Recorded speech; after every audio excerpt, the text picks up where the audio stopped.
আজকের ইতিহাস ক্লাসে আমরা ভারত স্বাধীনতা সংগ্রামের চতুর্থ পর্যায়ে নিয়ে আগের দিন আলোচনা করেছিলাম। সেখানে ভারত ছাড় আন্দোলন পর্যন্ত বলা হয়েছিল।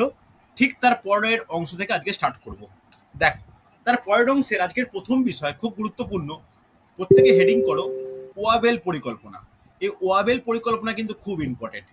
ওকে, আজকের প্রথম দ্বিতীয় পর্যায়ে চতুর্থ পর্যায়ের দ্বিতীয় ক্লাসের প্রথম অংশ ওয়াবেল পরিকল্পনা। ওকে, চল। ওয়াবেল পরিকল্পনা কি? তাহলে ওয়াবেল পরিকল্পনা যখনই কথাটা আসবে আমাদের ডেট মনে রাখা দরকার। ডেট লিখে রাখো 1945 সালে, নোট ডাউন করে নাও। 1945 সালের 1945 সালের 14ই জুন। ওকে, প্রস্তাবটা কে পেশ করেন? প্রস্তাবটা পেশ করেন তৎকালীন বড়লাট বা ভাইসরয় লর্ড ওয়াবেল। ওকে, লর্ড ওয়াবেল, প্রত্যেকে নোট ডাউন করে নাও। লর্ড ওয়াবেল এই প্রস্তাব কিন্তু পেশ করেন। ওকে, এই প্রস্তাবটা কাদের কাছে পেশ করা হয়? তৎকালীন দুই বৃহৎ রাজনৈতিক দল, তৎকালীন কংগ্রেস, আইএনসি লিখতে পারো, ইন্ডিয়ান ন্যাশনাল কংগ্রেস, ও মুসলিম লীগ, এই দুই দলের কাছে কিন্তু ভারতের বিভিন্ন সমস্যা সমাধানের জন্য ওয়াবেল এই প্রস্তাব পাস করেন, যা ওয়াবেল পরিকল্পনা নামে আমাদের কাছে পরিচিত। এবার যেটা জানার দরকার, যেটা আমাদের ইম্পর্টেন্ট, যে এই প্রস্তাবের কারণ কি? প্রস্তাবের কারণ কি? কেন এই প্রস্তাব এই সময় দেয়া হয়েছিল? প্রস্তাবের কারণ কি? দেখো, প্রস্তাবের প্রস্তাবের কারণের মধ্যে মোটামুটি দুটো কারণ গুরুত্বপূর্ণ। এক নম্বর হচ্ছে আইএন এর কার্যাবলী। আইএনএ, ইন্ডিয়ান ন্যাশনাল আর্মি, যা নেতাজির নেতৃত্বাধীন প্রায় উত্তর পূর্ব ভারত দিয়ে প্রবেশ করছিল। অর্থাৎ এই সময় দেখা গিয়েছিল যে ভারতের মধ্যেও কোহিমা, নাগাল্যান্ড, মৈরাম অঞ্চল ব্রিটিশ পুরোপুরি মুক্ত হয়ে যায়। স্বরাজদ্বীপ, আন্দামান স্বরাজদ্বীপ পুরোপুরিভাবে দখল হয়। তাহলে দেখতে পাওয়া যাচ্ছে আইএন এর এফেক্টটা কিন্তু ব্রিটিশ সরকারের ওপর মারাত্মকভাবে পড়েছিল, যার ফলশ্রুতি এই ওয়াবেল পরিকল্পনা হচ্ছে। লিখে রাখো আইএন এর বীরত্বপূর্ণ কার্যাবলী। বীরত্বপূর্ণ কার্যাবলী। ওকে, আইএন এর বীরত্বপূর্ণ কার্যাবলী। আর দ্বিতীয় কি, খুব গুরুত্বপূর্ণ, আমেরিকা ও রাশিয়া কর্তৃক ব্রিটেনের ওপর চাপ। লিখে রাখো আমেরিকা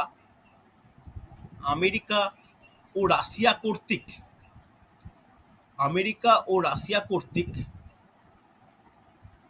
ব্রিটেনের ওপর চাপ। কিসের জন্য চাপ দিচ্ছে? সেই সময় তো এরা তো মিত্রপক্ষ, দ্বিতীয় বিশ্বযুদ্ধ চলছে। ব্রিটেনের ওপর কেন চাপ দিচ্ছে? যাতে ভারত সমস্যা সমাধান হয়। লিখে রাখো ভারতের সমস্যা সমাধান। ব্যাকেটে লিখে রাখো ভারত সমস্যা সমাধান। এটা কিন্তু ইম্পর্টেন্ট। ভারত সমস্যা সমাধানের জন্য মার্কিন যুক্তরাষ্ট্র ও রাশিয়া ভারতের ওপর চাপ দিয়ে থাকে। এই দুটো কারণ কিন্তু প্রধান কারণ, যেই কারণে ওয়াবেল একটা পরিকল্পনা দেন। তাহলে ওয়াবেলের এই যে পরিকল্পনা যে দিয়েছিলেন, এর প্রস্তাব কি ছিল এই একটু ডিটেলসে জেনে নেওয়া কিন্তু দরকার। দেখো, প্রস্তাবের কারণ পড়লাম, এবার কয়েকটা প্রস্তাব আমাদের পড়ে নেওয়া দরকার। কি প্রস্তাব? প্রস্তাব কি কি ছিল ভালো করে দেখো। সেই আগে একই যেরকম কথাগুলো আসছিল, সেখানে কিন্তু একই জিনিস, যে শীঘ্রই ক্ষমতার হস্তান্তর ও স্বাধীনতা রচনা কাজ শুরু করবে। তাহলে ফার্স্ট পয়েন্ট ছিল ক্ষমতার হস্তান্তর। ফার্স্ট পয়েন্ট ছিল খুব গুরুত্বপূর্ণ, ক্ষমতার হস্তান্তর। এটা মাথায় রেখো। ওকে, অর্থাৎ ক্ষমতা যেটা ব্রিটিশদের হাতে ন্যস্ত ছিল, এই ক্ষমতার হস্তান্তরটা তৎকালীন যে নেতৃত্ব তাদের হাতে তুলে দিয়ে যাবে। ও সংবিধান রচনা, এইটা কিন্তু গুরুত্বপূর্ণ কাজ, সংবিধান রচনা। ওকে, এটা মাথায় রেখো। তাহলে এই প্রস্তাবের প্রথম প্রস্তাব কি ছিল? ক্ষমতার হস্তান্তর ও সংবিধান রচনা। সেকেন্ড প্রস্তাব কি? ভালো করে শোনো। যে আমাদের অন্তর্বর্তী সরকার গঠন। দেখো, যতক্ষণ না পুরোপুরি সংবিধান রচনা হয়, যে অন্তর্বর্তী একটি সরকার কিন্তু গঠিত হবে। অন্তর্বর্তী সরকার গঠন। ওকে, অন্তর্বর্তী সরকার গঠন, এটা কিন্তু ইম্পর্টেন্ট। ভালো করে শোনো, অন্তর্বর্তী সরকার গঠন। দেখ, আমরা এই পার্টটা কনস্টিটিউশনের গণপরিষদ চ্যাপ্টারটায় পড়ে নিয়েছি, হ্যাঁ কি না? আমি তাই এই অন্তর্বর্তী সরকার ব্যাপারটা ডিটেলস আর এখানে বলবো না। এটা কিন্তু কনস্টিটিউশনের ডিটেলসে আলোচনা করে দিয়েছি। দেখো, অন্তর্বর্তী সরকার কিন্তু ওয়াবেল পরিকল্পনার ভিত্তিতে গঠিত পরবর্তীকালে হয়েছিল, হ্যাঁ কি না? চলো, নেক্সট নোট ডাউন করবে যে কার্যনির্বাহক যে সমিতি হবে, ভালো করে শোনো, কার্যনির্বাহক যে সমিতি হবে, এই সমিতিতে হিন্দু ও মুসলিমের সংখ্যা সমান অনুপাতে হবে। লিখে রাখো, কার্যনির্বাহক সমিতিতে হিন্দু মুসলিম সমান থাকবে। হিন্দু ও মুসলিম সমান হবে। হিন্দু ও মুসলিম সমান থাকবে। ওকে, এটা কিন্তু খুব গুরুত্বপূর্ণ, সমান থাকবে হচ্ছে।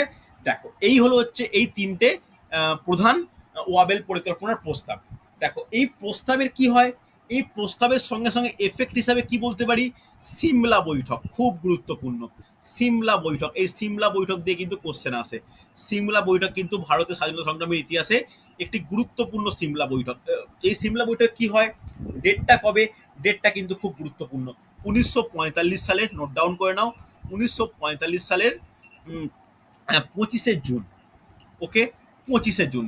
এই 25শে জুন থেকে শুরু হয়, 14ই জুলাই পর্যন্ত এই বৈঠক হচ্ছে চলতে থাকে। হ্যাঁ কি না? এই বৈঠকে হচ্ছে লর্ড ওয়াভেল কি করেন, সিমলায় একটি সর্বদলীয় বৈঠক আহ্বান করেন, যে বৈঠক চলতে থাকে কোথায়, চলতে থাকে 25শে জুন থেকে 14ই জুলাই পর্যন্ত। এই বৈঠকে কারা কারা যোগদান করেন, আইএনসি ইন্ডিয়ান ন্যাশনাল কংগ্রেস আর মুসলিম লীগ, এই দুজন প্রধান দল। এই আইএনসির পক্ষ থেকে কে যোগদান করেছিলেন, খুব গুরুত্বপূর্ণ কোশ্চেন আসে কিন্তু। আইএনসির পক্ষ থেকে যোগদান করেছিলেন আবুল কালাম আজাদ, আবুল কালাম আজাদ, ওকে, আবুল কালাম আজাদ। আর মুসলিমদের পক্ষে কে করেন, জিন্না। ওকে, এই দুজন কিন্তু এই সিমলা বৈঠকে অংশগ্রহণ করেন। কোশ্চেন কিন্তু বারবার আসে হচ্ছে।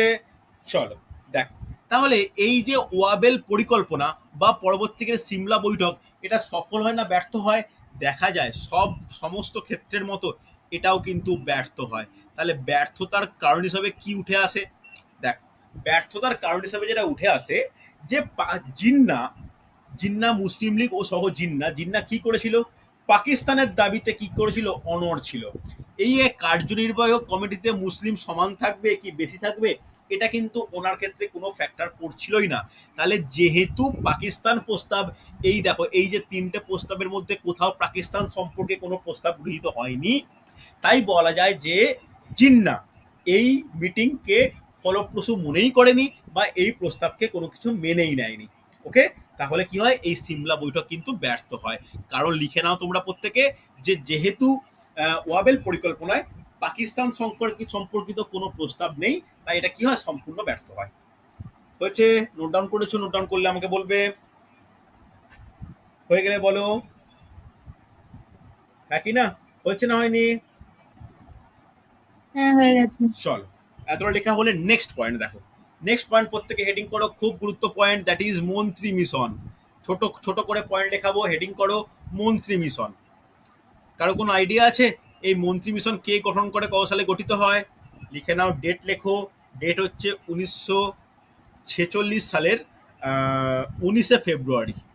একবার ডেটটা আমার একটু মানে কনফিউজ লাগছে, 19 কি 18 সামথিং, একটু দেখে নিও। 19শে ফেব্রুয়ারি। ওকে, এটা কে গঠন করেন? তৎকালীন ব্রিটিশ প্রধানমন্ত্রী ক্লিমেন্ট অ্যাটলি ব্রিটিশ পার্লামেন্টে ভারতের স্বাধীনতা বিষয়ক আলোচনার জন্য মন্ত্রিসভার 3জন সদস্যকে ভারতে পাঠানোর পরিকল্পনা করেন। ওকে, হ্যাঁ কি না, এটা কিন্তু খুব গুরুত্বপূর্ণ। দেখো তোমরা এর আগে তোমরা এই ক্রিপস মিশন পড়েছো, ক্রিপস মিশনের যারা সদস্য ছিল, মন্ত্রী মিশনে কিন্তু তারাই সদস্য হয়েছে। লিখে রাখো, সদস্য বলে লিখে রাখো, সদস্য বলে লিখে রাখো, সরি, সদস্য বলে লিখে রাখো। সদস্য 3জন ব্যক্তির নাম লিখে রাখো। একজন লিখে রাখো হচ্ছে স্ট্যাফোর্ড ক্রিপস, একদম same to same, Stafford Cripps, Stafford Cripps. 2 number লিখে রাখো পেথিক লরেন্স, পেথিক লরেন্স মনে করে দেখো, আমি ফার্স্ট ক্লাসে লিখেছিলাম কিন্তু, যে হচ্ছে তোমার সাইমন কমিশন, ক্রিস মিশন, এই ক্রিস মিশনের ক্ষেত্রে কিন্তু এই 3জন কিন্তু নাম আমাদের উল্লেখযোগ্য। ওকে, লিখেছো, Pethick Lawrence, A V Alexander, Stafford Cripps, এই 3জন সদস্য নিয়ে, মন্ত্রিসভার সদস্য নিয়ে মন্ত্রী মিশন গঠন করেন, এবং মন্ত্রী মিশন গঠন করে কি করেন, উনি হচ্ছে ভারতে পাঠান। ওকে, দেখো এই মন্ত্রী মিশনে কি কি ছিল, দেখো ভালো করে শোনো, লিখে রাখো। এই মন্ত্রী মিশন ভারতের নেতৃবৃন্দের সঙ্গে মোট 182টি বৈঠক করেন। দেখো টোটাল 182টি বৈঠক করে, এটা কিন্তু যথেষ্ট তাৎপর্যপূর্ণ। দেখো অর্থাৎ এদের উদ্দেশ্য কি ছিল, নেক্সট একটা পয়েন্ট লিখে রাখো, উদ্দেশ্য। এই মন্ত্রী মিশনের উদ্দেশ্য কি ছিল, খুব গুরুত্বপূর্ণ, যে ভারতের স্বাধীনতা সংক্রান্ত আলোচনা, ভারতের স্বাধীনতা সংক্রান্ত আলোচনা। এটা কিন্তু খুব গুরুত্বপূর্ণ সংক্রান্ত আলোচনা। এই আলোচনা করার জন্যই কিন্তু এই ক্লিমেন্ট অ্যাটলি এই ৩ জন সদস্যের দলকে মন্ত্রী মিশন হিসাবে ভারতে পাঠিয়েছিলেন। এবং দেখা যাচ্ছে যে এরা এরা এই এই যে মন্ত্রী মিশন বারংবার বিভিন্নভাবে আলোচনা করে বিভিন্ন প্রস্তাব বা পরিকল্পনা গ্রহণ করে। যে পরিকল্পনা ভালো করে শুনে নাও, এটা কিন্তু সফল হয়। সফল হয়। কারণ সফলের হওয়ার কারণ কি? আইএনসি ও মুসলিম লীগ মেনে নেয়। তাহলে বলতে পারবে মুসলিম লীগ যখন মেনে নিচ্ছে, তাহলে এই মন্ত্রী মিশনের এর মধ্যে কি গুরুত্বপূর্ণ মানে একটা পয়েন্ট কি ছিল? মেনে নিচ্ছে মানে নিশ্চয়ই পাকিস্তান প্রস্তাব আছে। দেখো, এখানে ভালো করে শুনে রাখো, খুব গুরুত্বপূর্ণ। সফল হওয়ার কারণ, এরা ভারতকে, এরা টোটাল ভারত যে প্রদেশটা ছিল ছিল অবিভক্ত ভারত, একে ক ও খ এই দুটি বিভাগে কিন্তু ভাগ করার কথা বলেন। যেখানে হিন্দু প্রধান সেটা হচ্ছে ক, আর যেখানে মুসলিম প্রধান সেখানে কি, সেখানে হচ্ছে খ। এরকম ভাবে একটি খসড়া প্রস্তাব গ্রহণ করেন, যার মাধ্যমে একটা দেশ ভাগের একটা পরবর্তী একটা ধাপ হিসাবে দেশ ভাগটা কিন্তু গ্রহণ করা হয়। বুঝতে পারলে? তাহলে যেহেতু এখানে মুসলিম প্রধান হিসাবে একটা গ্রহণ করা হচ্ছে, তাই মুসলিম লীগ খুব সহজে এই প্রস্তাবগুলো, এই মন্ত্রী মিশনের প্রত্যেকটা কার্যাবলীকে মেনে নেয়।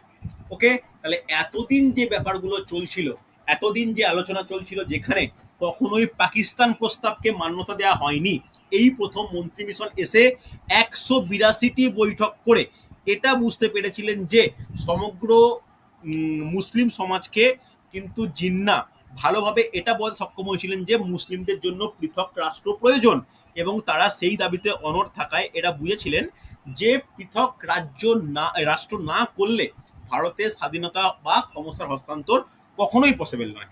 তাই এতগুলো বৈঠক করার পরে তারা এই সিদ্ধান্ত নিয়েছিলেন যে ধর্মের ভিত্তিতে অঞ্চল ভাগ করা হবে, যেটা পরোক্ষভাবে পাকিস্তান, বা প্রত্যক্ষভাবে বলতে পারো পাকিস্তান প্রস্তাবকে সমর্থন করছে।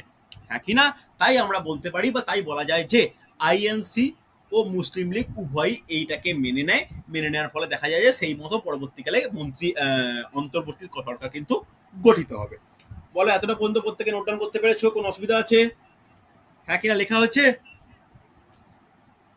বলবে আমাকে, হয়েছে না হয়নি?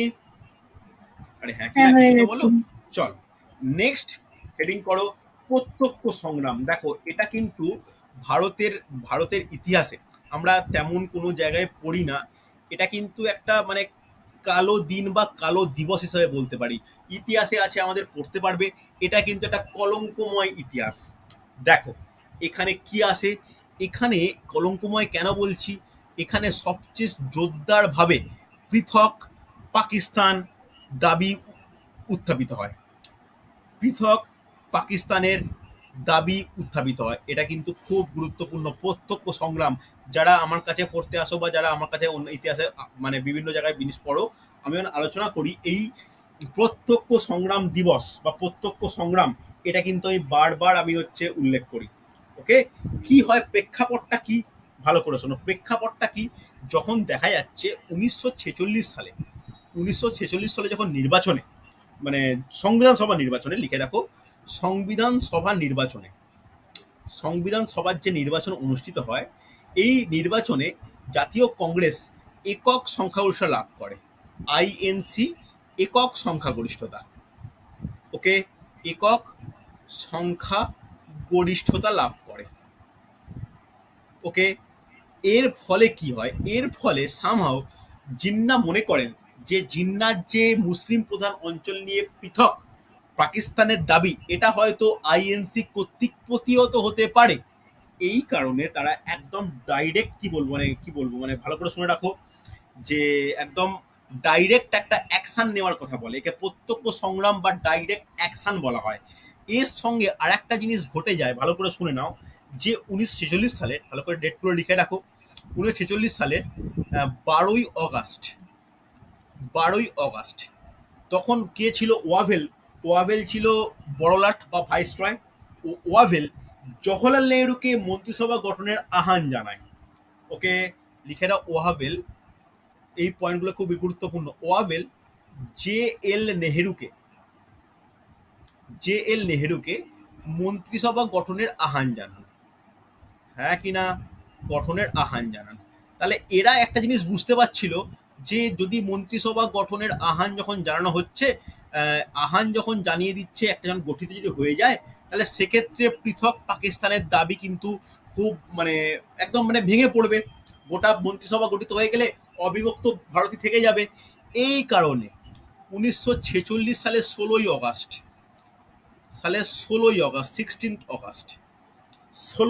ভালো করে শুনবে, প্রত্যক্ষ সংগ্রামের ডাক দেওয়া হয়। কে ডাক দেন? জিন্না ডাক দেন। প্রত্যক্ষ সংগ্রামের ডাক দেন।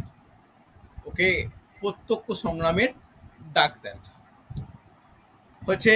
এই ডাক দেন বলতে কি, ভালো করে শোনো, এটা কিন্তু এই প্ররোচনায় ফলাফল হিসাবে লিখে রাখো, জঘন্য ফলাফল হয় যা ভারত তথা বাংলার ইতিহাসে একটি কলঙ্কময় ঘটনা নামে পরিচিত, যাকে আমরা বলি দ্য গ্রেট ক্যালকাটা কিলিং। লিখে রাখো, দ্য গ্রেট, সরি স্পেলিংটা ঠিক করে নাও, গ্রেট ক্যালকাটা কিলিং নামে পরিচিত। ওকে, এটা চলে কতদিন ধরে? এটা চলে হচ্ছে 16 থেকে 20 অগাস্ট। ওকে, 1946 সাল। 1946 সালে কিন্তু টানা 5 দিন ধরে চলে। এখানে নির্বিচারে হত্যা, লুণ্ঠন, ধর্ষণ, দাঙ্গা চলতে থাকে। প্রচুর মানুষ নিহত, ক্ষতিগ্রস্ত হয়, যার হিসাব আজও পাওয়া যায় না। ওকে, সেই সময় যেটা জানা যায়, সেই সময় বাংলার প্রধানমন্ত্রী ছিলেন, বাংলা সরকারের কিন্তু প্রধানমন্ত্রী, এটা কিন্তু খুব গুরুত্বপূর্ণ। বাংলা সরকারের কি ছিলেন? প্রধানমন্ত্রী ছিলেন, এটা কিন্তু খুব গুরুত্বপূর্ণ। বাংলা সরকারের প্রধানমন্ত্রী ছিলেন। কে ছিলেন প্রধানমন্ত্রী?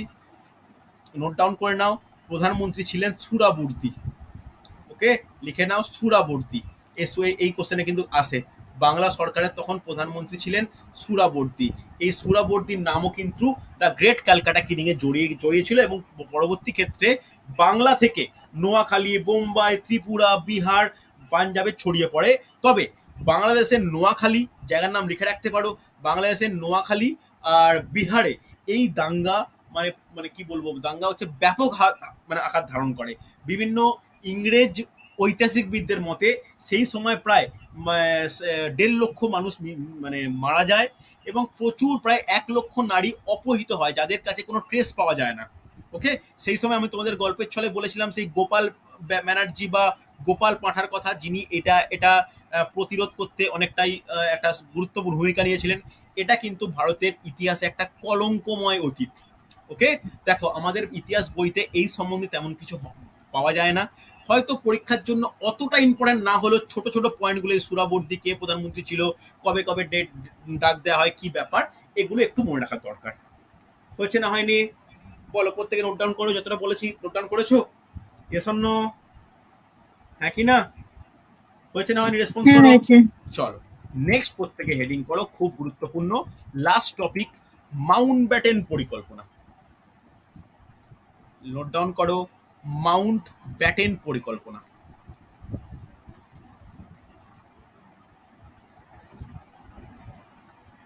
মাউন্ট ব্যাটেন পরিকল্পনা, দেখো এই মাউন্ট ব্যাটেন পরিকল্পনা কিন্তু ভারতের ইতিহাসে খুব গুরুত্বপূর্ণ, কেন ক্ষমতার হস্তান্তর এই পরিকল্পনার মধ্যেই হয়েছে, মানে এই পরিকল্পনার আওতায় হয়েছে। মাউন্ট ব্যাটেন কে ছিলেন? মাউন্ট ব্যাটেন ছিলেন শেষ ভাইসরয়। হ্যাঁ কিনা আমরা জানি, শেষ ভাইসরয়। ইনি, ভালো করে শুনে রাখো, 1947 সালের, মনে রাখো 1947 সালের 3 জুন ভারতে আসেন, ভারতে ভাইসরয় হিসেবে আসেন। ওনাকে পাঠানো হয় কিসের জন্য? ওনাকে পাঠানো হয় ভারত বিভাগের মাধ্যমে ক্ষমতার হস্তান্তর করে আসার জন্যই কিন্তু ওনাকে পাঠানো হয়। হ্যাঁ কি না? তাহলে ওনার প্রস্তাবগুলো কি ছিল? ওনার প্রথম প্রস্তাব ছিল, ভালো করে শোনো, ওনার প্রথম প্রস্তাব ছিল সমগ্র ভারতবর্ষকে ভারত ও পাকিস্তান দুটি পৃথক ডোমেনিয়নে বিভক্ত করা। হ্যাঁ কিনা? লিখে রাখো, ভারত ও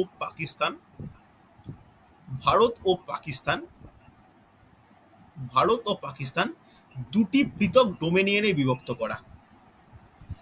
দুটি পৃথক ডোমেনিয়নে বিভক্ত করা। ওকে, এবং এই দুটো পৃথক অঞ্চল বা পৃথক দেশ নিজ নিজ আহ, আভ্যন্তরীণ ও বৈদেশিক বিষয় স্বাধীনভাবে আলোচনা করবে। ওকে, স্বাধীনভাবে আলোচনা করবে। এবার ভালো করে শুনুন, এবার যেটা দেখা যাচ্ছে, তাহলে পাকিস্তানের কাছে কি কি প্রদেশ আসছে। দেখো, সিন্ধু, এটা কিন্তু লিখে নাও, সিন্ধু, বালুচিস্তান, সিন্ধু, বালুচিস্তান, উত্তর পশ্চিম সীমান্ত, উত্তর পশ্চিম সীমান্ত, সীমান্ত প্রদেশ, নোট ডাউন করবে, উত্তর পশ্চিম সীমান্ত প্রদেশ, পশ্চিম পাঞ্জাব, পশ্চিম, সরি, পশ্চিম পাঞ্জাব, পশ্চিম পাঞ্জাব, আর পূর্ব বাংলা। হ্যাঁ কি না, এই পূর্ব বাংলা, এইগুলো হচ্ছে যেহেতু মুসলিম অধ্যুষিত অঞ্চল ছিল, এগুলি পুরোপুরি পাকিস্তানের আওতায় আসছে। হ্যাঁ কি না, এর মধ্যে দেখা যাচ্ছে যে পাঞ্জাব আর বাংলা, এটাই কিন্তু হবে সমস্যার জায়গা। কারণ এই বাংলা, বাংলার মধ্যে পুরো ভারত ও পাকিস্তানের বর্ডার, আর পূর্ব পাঞ্জাব এবং পশ্চিম পাঞ্জাবের মধ্যে ঠিক একই ব্যাপার। তাহলে বাংলা ও পাঞ্জাবের ক্ষেত্রে সীমানা নির্ধারণের জন্য বিশেষ কি হয়, কমিশন গঠিত হয়। লিখে রাখো, বাংলা ও পাঞ্জাবের, বাংলা ও পাঞ্জাবের, বাংলা ও পাঞ্জাবের সীমানা গঠনের জন্য, সীমানা গঠনের জন্য বিশেষ কমিশন গঠিত হয়। হ্যাঁ কিনা, যার নেতৃত্বে কে ছিলেন, সরকারি আধিকারিক র্যাডক্লিফ। ওকে, এটা কিন্তু খুব গুরুত্বপূর্ণ, তাই পাকিস্তান ও ভারতের লাইনটাকে কি বলা হয়, র্যাডক্লিফ লাইন। ওকে, লিখে রাখো, তার দায়িত্বে ছিলেন র্যাডক্লিফ।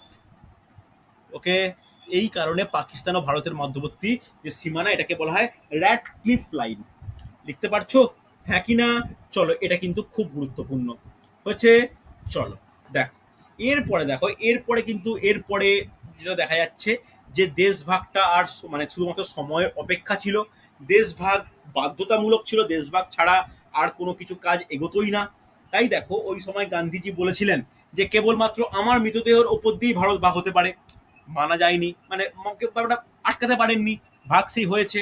মৌলানা আবুল কালাম আজাদ বলেছিলেন দেশ ভাগ হলো এক দৈব দুর্বিপাক, তিনিও এইসব কথার মাধ্যমে আটকাতে পারেননি। অবশেষে কি হয়, দেশ ভাগ। জাস্ট একটা ছোট্ট লাস্ট পয়েন্ট করো আজকের টপিকের, দেশ ভাগ। দেখো, আমি একদম শেষ ভাগে চলে এসেছি, দেশ ভাগ। দেখো, তাহলে দেশ ভাগের মধ্যে কি দেখা যাচ্ছে, দেশ ভাগটা কিভাবে হচ্ছে।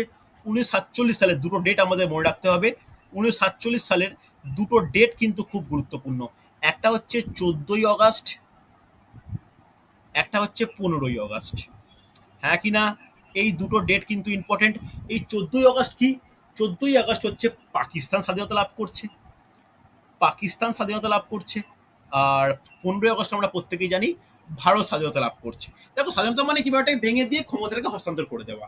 এবার যেটা জানা যায় মানে জানা উচিত, এই পাকিস্তান কিন্তু সেই সময় দুটি খণ্ডে ছিল। একটা পশ্চিম পাকিস্তান, একটা পশ্চিম পাকিস্তান, আর একটা কি, আর একটা হচ্ছে পূর্ব পাকিস্তান। ওকে, এই পশ্চিম পাকিস্তান বলতে যেটা যেটা বর্তমান পাকিস্তান, আর পূর্ব পাকিস্তান আবার যেটা ছিল কি, যেটা পূর্ব বাংলার নবতম নাম, সেটা আবার 1971 সালে মুক্তি আন্দোলনের মাধ্যমে কিসে রূপান্তরিত হয়, বাংলাদেশে পরিবর্তন হয়। হ্যাঁ কিনা, এটা কিন্তু খুব গুরুত্বপূর্ণ। এই জায়গাটায় কিন্তু সব থেকে বেশি, মানে কি বলবো, মানে খারাপ জিনিস, মানে কি বলবো, একদম গণহত্যা থেকে আরম্ভ করে ধর্ষণ, দাঙ্গা, এই পূর্ব পাকিস্তানে কিন্তু প্রচুর পরিমাণে চলেছে। পশ্চিম পাকিস্তানে হয়নি তা নয়, তুলনামূলক অনেক অনেক কম। পূর্ব পাকিস্তানে যদি আমরা ইতিহাস দেখি, আমাদের পশ্চিমবঙ্গের জনসংখ্যা বৃদ্ধির কারণ হচ্ছে এটাই, দলে দলে রিফিউজি চলে আসা। রিফিউজি এসেছিল একদম 71 সাল পর্যন্ত, তা নয়, মানে 90-92 সাল পর্যন্ত রিফিউজি আসছে। এখনো রিফিউজি বাংলাদেশ থেকে ভারতে আসছে। ব্যাপারটা কি, সেই সময় জোর করে, মানে যেভাবে তোমরা যদি কোনোদিন বাংলাদেশের ইতিহাস পড়ো, তোমার নিজেদের ভাবতে একটা ভাবাবে যে এরকম ঘটনাও ঘটেছে। মানে অবাক করা ঘটনাগুলো, যেগুলো মানে এই ইতিহাস ক্লাসে হয়তো আলোচনার ব্যাপার নয়, এটা একটা সামাজিক প্রেক্ষাপটের ভিত্তিতে। তো এই টাইমটা 1947 থেকে 1971, এটা পূর্ব বাংলা তথা পূর্ব পাকিস্তান বা বর্তমান বাংলাদেশের একটা অন্ধকারময় অঞ্চল বলতে পারি। কারণ এর রাজধানী কোথায় ছিল, রাজধানী ছিল লাহোর। ওকে, এই লাহোর বলতে সেটা পশ্চিম পাকিস্তান। এই লাহোর থেকে পূর্ব পাকিস্তান অর্থাৎ বাংলাদেশকে কন্ট্রোল করা প্রায় অসম্ভব ছিল। কেন, মাঝখানে ভারতীয় ভূখণ্ড। হ্যাঁ কি না, মাঝখানে ভারতীয় ভূখণ্ড।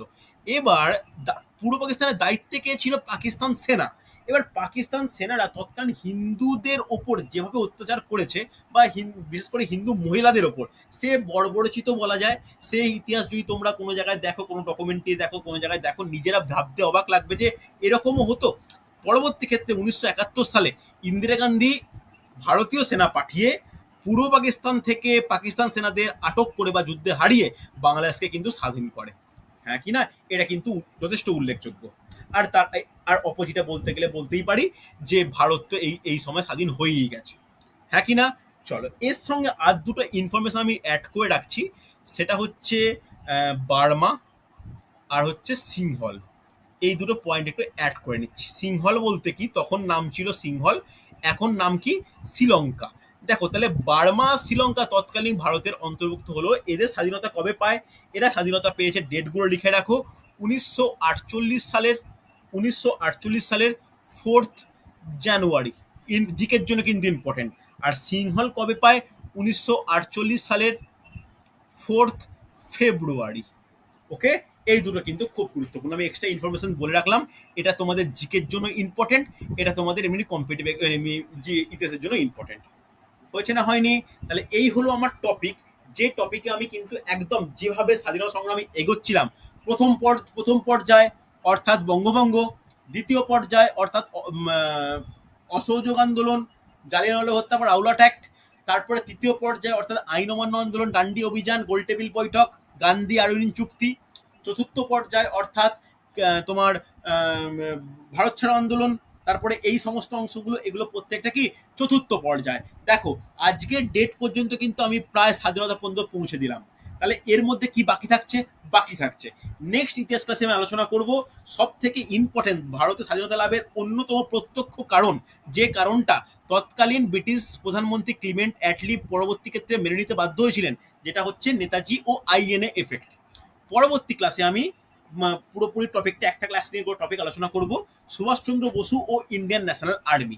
একদম সেখানে প্রথম থেকে সুভাষচন্দ্র বসুর জীবনী সম্পর্কে প্রথম থেকে প্রত্যেকটা থেকে একদম দেশ, উনি ব্রিটিশের চোখে ধুলো দিয়ে দেশ ত্যাগ করা থেকে আরম্ভ করে আবার কিভাবে সাবমেরিন যাত্রা হয়ে প্রত্যেকটা পর আমি প্রত্যেকটা স্টেপ পর আমি বলে যাব। কারণ যে কোনো পরীক্ষায় নেতাজি থেকে কোশ্চেন কিন্তু আসতে লক্ষ্য করা যায়। অন্যতম গুরুত্বপূর্ণ টপিক হচ্ছে নেতাজি। ওকে, তাই আগামী ক্লাসে আমি প্রায় আমার ইতিহাস শেষ। আগামী ক্লাসে নেতাজি, তার পরের ক্লাসে আইএন এর বিচার লালকেল্লায় যেটা হয়েছিল এবং নৌ বিদ্রোহ করলে কিন্তু আমার টোটাল ইন্ডিয়ান ন্যাশনাল মুভমেন্ট আমার কিন্তু শেষ হবে। ওকে, দেখো আমার কিন্তু ইতিহাসের পাঠটা যেটা আরম্ভ করেছিলাম আমি শেষ করলাম। তোমার দায়িত্ব এবার পড়তে থাকা, আমি পর এমসিকিউ পাঠাবো, রেডি করতে থাকো। ঠিক আছে? এই সপ্তাহতেও কিন্তু আমি আজকে রাত্রিবেলা নোটিশ দিয়ে দিচ্ছি, এই সপ্তাহতেও ইতিহাস পরীক্ষা নেব, তার সঙ্গে কনস্টিটিউশন পরীক্ষা নেব। ইতিহাস আর কনস্টিটিউশন এই সপ্তাহতেও পরীক্ষা নেব, আমি আজকে রাত্রিবেলা তোমাদেরকে গ্রুপে নোটিশ দিয়ে দিচ্ছি। ঠিক আছে? এই চতুর্থ পর্যায় পর্যন্ত পরীক্ষা হবে।